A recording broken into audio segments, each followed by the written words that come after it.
Hey, what's going on YouTube? It's your boy CJ here with another episode of Getting to Greatness. Hey, for all those returning back to my channel, give me a thumbs up, go ahead and hit the like button, comment down below what you think. Hey, for all those new people to my channel, go ahead and hit the subscribe button, pound that thing, like it, tap that, let me know what's up, show your boy some love. So today we're going to be talking about Army reclassification, so taking charge of your career.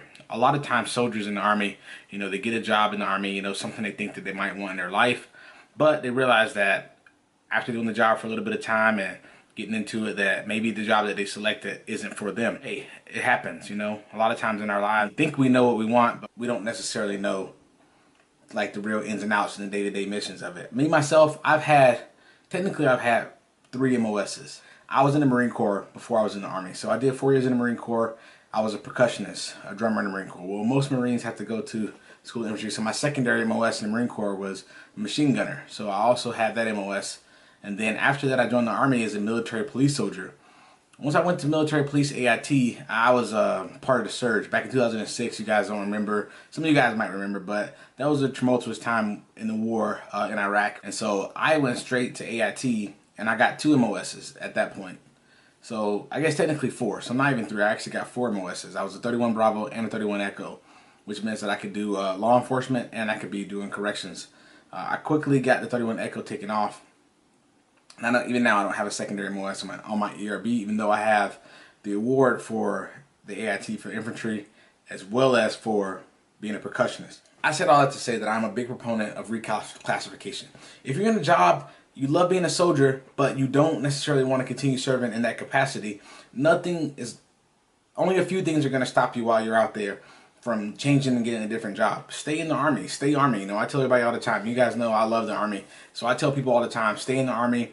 Do what you need to do. Make sure you utilize the Army to help better you. If it's a win-win situation, you get to serve your country. The Army gets a soldier that can help fulfill the service and fulfill the needs of the military and serve the American people. It's a win-win. No one loses in that situation. So there are 3 different types of reclassifications that soldiers can have. So the first one is an administrative reclassification of MOS for normal career progression. So like if you're in a job that normally like only lower enlisted can do, and as you get promoted, you reclassify into another MOS. Say if I'm an MP and I make Sergeant Major. Technically, I'm not a 31 Bravo anymore. I become a 31 Zulu. So my normal career progression will reclassify me to 31 Zulu, so I can be a Command Sergeant Major in any military police unit, whether that be CID, whether that be corrections, or whether that be actual combat support / line company. The second kind of reclassification that we're going to be talking about, which is the primary one that most soldiers know about, is the voluntary reclassification. Soldiers may request a voluntary reclassification,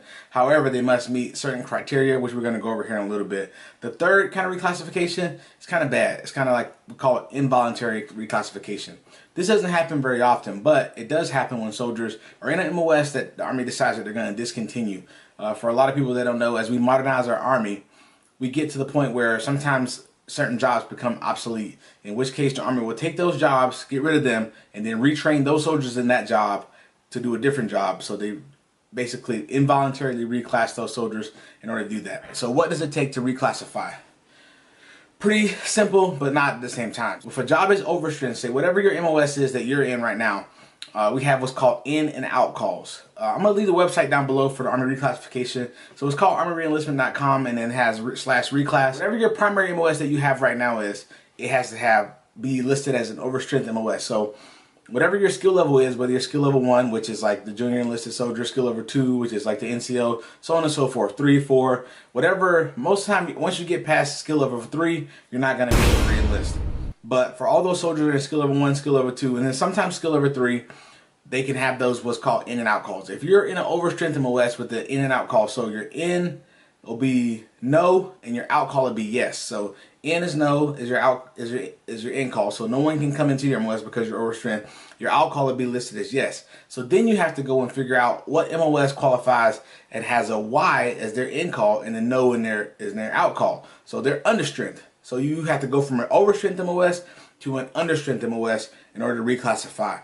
Once that happens, in and out call messages, they're published by HRC, the Human Resources Command, which gives you all the information as far as the in and out calls for different MOSs. Go to your HRC website. You're going to need your Common Access card or your CAT card in order to operate that website. Or you can look in the DAPAM 611-21 for whatever new MOS you're going to be looking into to figure out what kind of qualifications that MOS needs.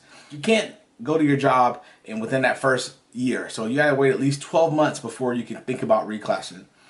Once you hit that 12-month window, then you can look at your retention NCO or a career counselor, talk to them about whether you're in an overstrength MOS and your in and out calls match to whatever MOS you might want to. So as a re-enlistment bonus, in order to keep you in the Army, you can then at that point decide that you want to reclass. But you have to stay in that first MOS for at least 12 months before you're eligible for reclassification. Not only can you not be within your first year, you can't be within 2 years of ETSing. That's where I talked about earlier a second ago about your re-enlistment window. So when you re-enlist, you're saying, hey, contingent upon my re-enlistment into the Army, I'm going to reclassify into this understrength MOS and get out of my current MOS. And then at that point, you'll reclass for whatever that new job is, but you might be needs of the Army. So basically, once you get that new MOS, obviously they're understrength, so the Army's going to want to be able to send you to wherever they need soldiers in that new MOS as well. So you have to waive your stabilization in order to reclass into that new MOS.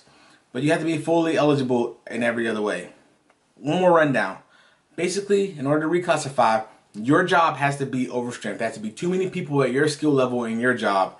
And then you have to find a job that is understrength. So your in and out calls have to match up with the new job's in and out calls in order for you to re-enlist. You can't be within 1 year of your first contract, and you cannot be within 2 years of getting out of the Army. So you have to re-enlist in order to take that option and reclass. I've seen people reclass without re-enlisting, but like that's for soldiers who, let's say they already re-enlisted for like 5 years, their MOS becomes overstrength, they can go back to the career counselor and work out another contract where they'll go to that they'll be able to reclass without having to re-enlist and do that because they're within that window and they're past their initial entry contract, but they're still within the window of not being 2 years out from the Army. So there are certain MOSs that are always open to reclassifying whether your MOS is overstrength or not. 18 series, which is your special forces, you can always reclass into special forces.